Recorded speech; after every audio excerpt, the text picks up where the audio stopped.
রাষ্ট্রীয় অতিথি ভবন পদ্মায় ঢাকা দিল্লি পররাষ্ট্র সচিব পর্যায়ের বৈঠক। ভারতীয় আগ্রাসনের বিরুদ্ধে লং মার্চের ঘোষণা বিএনপির ৩ অঙ্গ সংগঠন।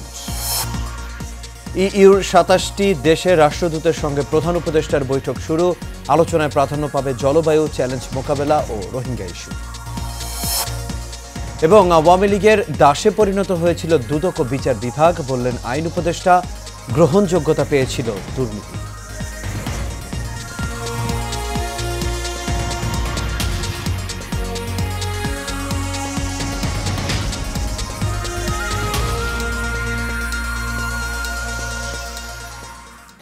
সবাইকে স্বাগত এশিয়ান নিউজে। দর্শক, পুরো সংবাদ জুড়ে আপনাদের সঙ্গে আছি আমি আনোয়ার রাজ। এতক্ষণ শুনছিলেন বিআরবি কেবল ইন্ডাস্ট্রিজ লিমিটেড সংবাদ শিরোনাম।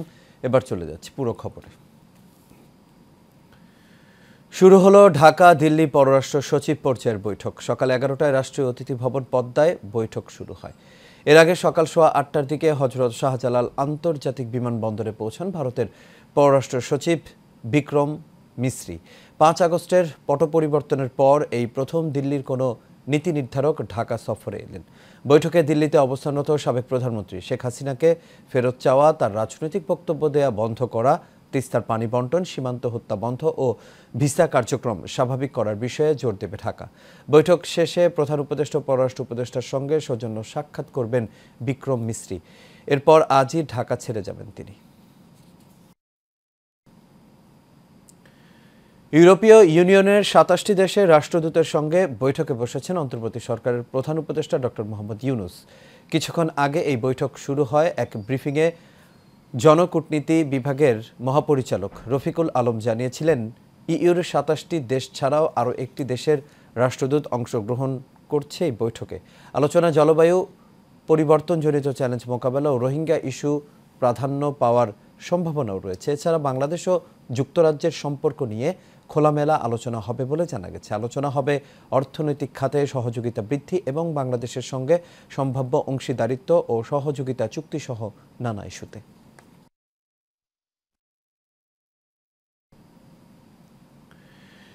ডিসেম্বর ঢাকা থেকে আখাউড়া সীমান্ত পর্যন্ত যৌথ লং মার্চের ঘোষণা দিয়েছে ছাত্রদল, যুবদল ও স্বেচ্ছাসেবক দল। ভারতীয় আগ্রাসনের বিরুদ্ধে এমন পদক্ষেপ বলে জানান নেতারা। সকালে নয়াপল্টনের কেন্দ্রীয় কার্যালয়ে এক সংবাদ সম্মেলনে এই ঘোষণা দেওয়া হয়। এ সময় যুবদল সভাপতি মোনায়েম মুন্না বলেন, ভারতীয় কিছু মিডিয়া সাম্প্রদায়িক সম্প্রীতি নষ্ট করতে বাংলাদেশ সম্পর্কে অপপ্রচার চালাচ্ছে। আগরতলা সহকারী হাইকমিশনে সহিংস ঘটনায় আইনশৃঙ্খলা বাহিনীর নীরবতা ভারত সরকারের মৌন সমর্থনই বলে মন্তব্য করেন তিনি। এ সময় তিনি আরও জানান, কূটনীতিক মিশনে সহিংস হামলা স্বাধীনতা সার্বভৌমত্বের ওপর আঘাতের শামিল বলে অভিযোগ করেন যুবদল নেতা। তিনি জানান, ভারত এখন ক্রিমিনালদের আশ্রয়কেন্দ্র ও অভয়ারণ্যে পরিণত হয়েছিল। নিজ ভূখণ্ডের বিরুদ্ধে যে কোনো চক্রান্তে সোচ্চার থাকার হুঁশিয়ারিও দেন বিএনপির ৩ অঙ্গ সংগঠনের নেতারা।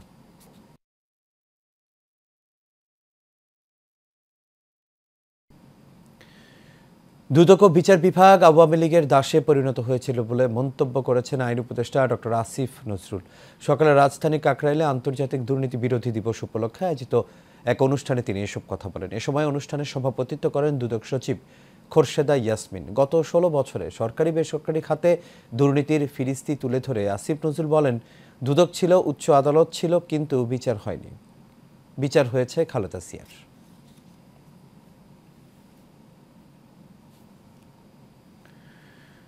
জয় বাংলাকে জাতীয় স্লোগান ঘোষণা করে হাইকোর্টের দেয়া রায় স্থগিত চেয়ে রাষ্ট্রপক্ষের লিপ্ট আপিলের ওপর শুনানি আগামীকাল পূর্ণাঙ্গ বেঞ্চে নির্ধারণ করা হয়েছে। আজ আপিল বিভাগের জ্যেষ্ঠ বিচারপতি মোহাম্মদ আশফাকুল ইসলামের নেতৃত্বাধীন ৩ সদস্যের আপিল বিভাগ এই দিন ধার্য করেন।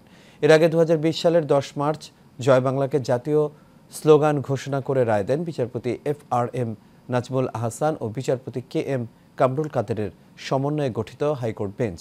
বাংলায় দেয়া রায়ের আদেশের অংশে আদালত বলেন, আমরা ঘোষণা করছি যে জয় বাংলা বাংলাদেশের জাতীয় স্লোগান হবে। জয় বাংলাকে জাতীয় স্লোগান হিসেবে ঘোষণা চেয়ে ২০১৭ সালে সুপ্রিম কোর্টের আইনজীবী ডক্টর বশির আহমেদ করা রিটের শুনানি শেষে এই রায় দেন হাইকোর্ট।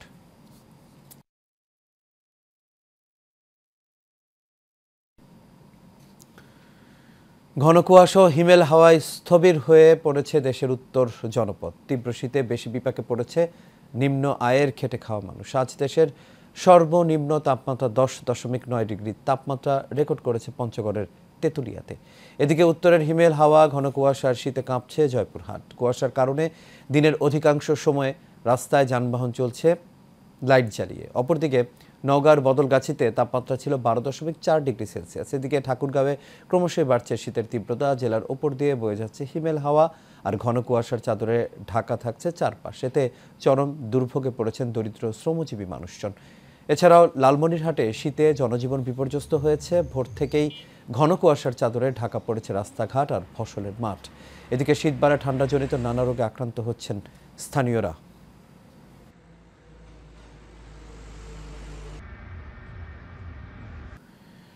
বাংলা ভিশনের পরিচালক মোহাম্মদ আজিজুল হক ইন্তেকাল করেছেন। ইন্না লিল্লাহি ওয়া ইন্না ইলাইহি রাজিউন। গতরাতে তিনি সিঙ্গাপুরের মাউন্ট এলিজাবেথ হাসপাতালে চিকিৎসাধীন অবস্থায় ইন্তেকাল করেন। মৃত্যুকালে তার বয়স হয়েছিল 47 বছর। বাংলা ভিশনের চেয়ারম্যান আব্দুল হকের জ্যেষ্ঠ সন্তান তিনি। মৃত্যুকালে আজিজুল হক বাবা মা, স্ত্রী, 2 ছেলে 3 মেয়ে, ভাই বোন ও আত্মীয় স্বজন সহ অসংখ্য গুণগ্রাহী রেখে গেছেন।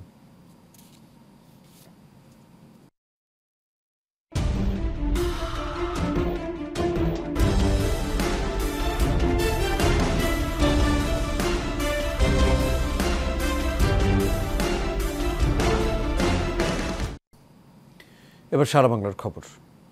দুর্নীতির বিরুদ্ধে তারুণ্যের একতা গড়বে আগামীর শুদ্ধতা, এই প্রতিপাদ্যে পটুয়াখালীর দুমকিতে আন্তর্জাতিক দুর্নীতি বিরোধী দিবস উপলক্ষে মানববন্ধন, র্যালি ও আলোচনা সভা অনুষ্ঠিত হয়েছে। উপজেলা দুর্নীতি প্রতিরোধ কমিটির সভাপতি জামাল হোসেনের সভাপতিত্বে এতে প্রধান অতিথি ছিলেন উপজেলা নির্বাহী কর্মকর্তা মোহাম্মদ শাহিন মাহমুদ। বিশেষ অতিথি ছিলেন দুমকি থানা ভারপ্রাপ্ত কর্মকর্তা মোহাম্মদ জাকির হোসেন, উপজেলা দুর্নীতি প্রতিরোধ কমিটির সাধারণ সম্পাদক মোহাম্মদ আব্দুল কুদ্দুস, দুমকি প্রেস ক্লাবের ভারপ্রাপ্ত সভাপতি আবুল হোসেন।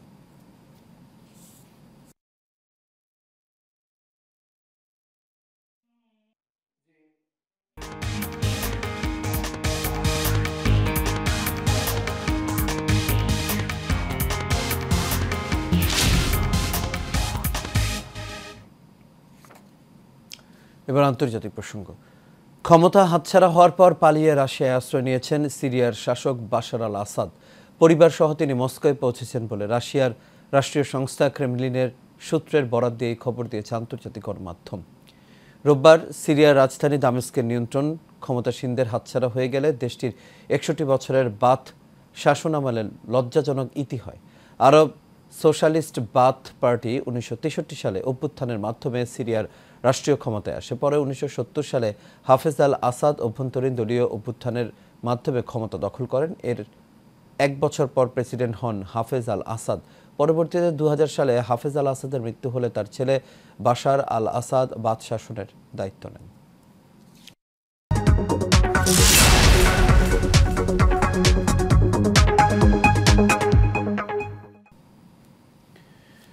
সিরাজগঞ্জের উল্লাপাড়ায় আগাম জাতের ক্ষীরা চাষ করে লাভবান হচ্ছে কৃষকরা। কৃষকরা বলছেন আবহাওয়া অনুকূলে থাকায় অন্য বছরের তুলনায় এবার ক্ষীরার ফলন ভালো হয়েছে। কৃষি অফিসের সহায়তা ও পরামর্শে লাভের মুখ দেখছে কৃষকরা। উল্লাপাড়া থেকে আল আমিনের তথ্য ও ছবিতে বিস্তারিত জানাচ্ছেন শেখ ফাহিম।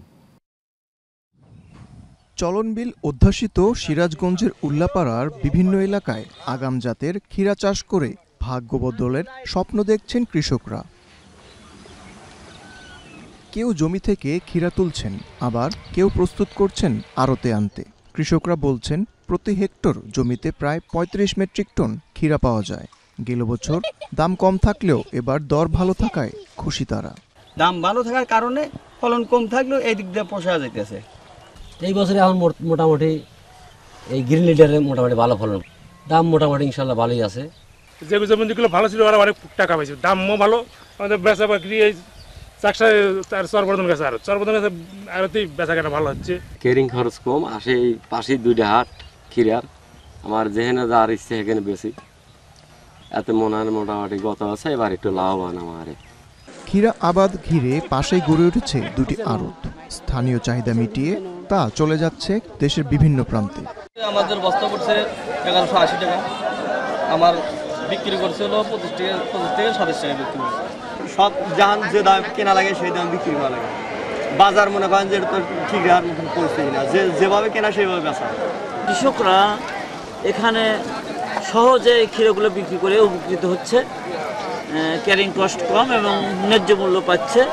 এদিকে ক্ষীরা চাষে কৃষকদের নানা পরামর্শ দিচ্ছে স্থানীয় কৃষি বিভাগ। আমরা কৃষকদের যে কারিগরি পরামর্শ দেওয়া, যেমন যাত্রা সিলেকশন করা এবং প্রপার টাইমিংয়ে সিড সোয়িং করা, সেই পরামর্শ দিয়ে থাকছি। এবং হাইব্রিড জাতের যে সকল জাত তারা করেছে, অলরাউন্ডার, শাহজাদি 1, শাহজাদি 2, এছাড়া ইন্ডিয়ান একটা জাত আছে তামিল, এগুলাতেও ব্যাপক ফলন পেয়েছে। কৃষক পর্যায়ে আমরা দেখতে পাচ্ছি তারা খুব খুশি। চলতি মৌসুমে উল্লাপাড়ায় 350 হেক্টর জমিতে ক্ষীরা ও শশার আবাদ করা হয়েছে। Sheikh Fahim, Asian television.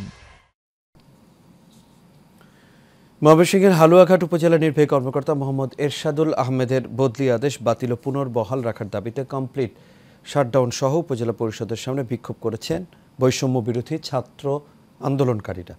সকাল থেকে পৌর শহরের সমস্ত ব্যবসা প্রতিষ্ঠান বন্ধ সহ দূরপাল্লার সকল যানবাহন বন্ধ রয়েছে। এতে করে চরম বিপাকে পড়েছে যাত্রীরা।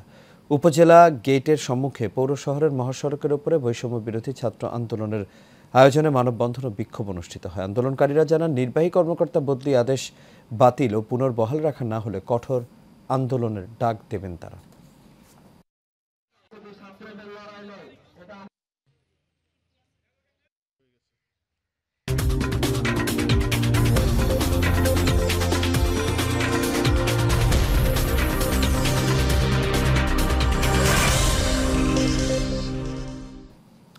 এবার খেলার খবর। ক্রিকেট। আন্তর্জাতিক ক্রিকেটের অন্যতম প্রতিদ্বন্দ্বিতামূলক আসর চ্যাম্পিয়ন্স ট্রফি 2025 সালে পাকিস্তানে অনুষ্ঠিত হতে যাচ্ছে। তবে মূল টুর্নামেন্টের আগে আইসিসির উদ্যোগে চ্যাম্পিয়ন্স ট্রফি ঘুরে বেড়াবে কয়েকটি দেশ, যার মধ্যে রয়েছে বাংলাদেশও। সেই ধারাবাহিকতা আজ দেশে আসছে আইসিসি চ্যাম্পিয়ন্স ট্রফি। কক্সবাজার ও ঢাকায় জনসাধারণের জন্য উন্মুক্ত থাকবে এই ট্রফি। 2017 সালে শেষবার চ্যাম্পিয়ন্স ট্রফি অনুষ্ঠিত হয়, যেখানে পাকিস্তান চ্যাম্পিয়ন হয়। এরপর প্রায় 8 বছর কেটে গেল, মাঠে গড়ায়নি টুর্নামেন্টটি। 10 ডিসেম্বর থেকে 13 ডিসেম্বর পর্যন্ত ট্রফির প্রদর্শনী অনুষ্ঠিত হবে, যা ঢাকার শেরেবাংলা স্টেডিয়াম এবং কক্সবাজার সমুদ্র সৈকতে অনুষ্ঠিত হবে। সেখানেই জনসাধারণ দেখতে পারবেন এই ট্রফিটি। 2025 চ্যাম্পিয়ন্স ট্রফিতে খেলবে 8টি দল। স্বাগতিক পাকিস্তানের সঙ্গে রয়েছে Bharat, Australia, New Zealand, England, South Africa, Afghanistan ও বাংলাদেশ। আর এর সাথে শেষ করবে এশিয়া নিউজ। তবে যাবার আগে বিআরবি কেবল ইন্ডাস্ট্রিজ লিমিটেড সংবাদ শিরোনামগুলো দেখে নেব দর্শক। আরও একটা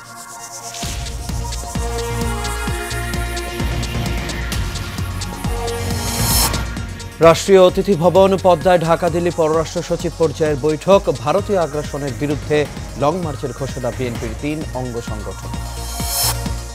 ইইউর 27টি দেশের রাষ্ট্রদূতের সঙ্গে প্রধান উপদেষ্টার বৈঠক শুরু। আলোচনায় প্রাধান্য পাবে জলবায়ু চ্যালেঞ্জ মোকাবেলা ও রোহিঙ্গা ইস্যু। এবং আওয়ামী লীগের দাসে পরিণত হয়েছিল দুদক বিচার বিভাগ, বললেন আইন উপদেষ্টা। গ্রহণযোগ্যতা পেয়েছিল দুর্নীতি।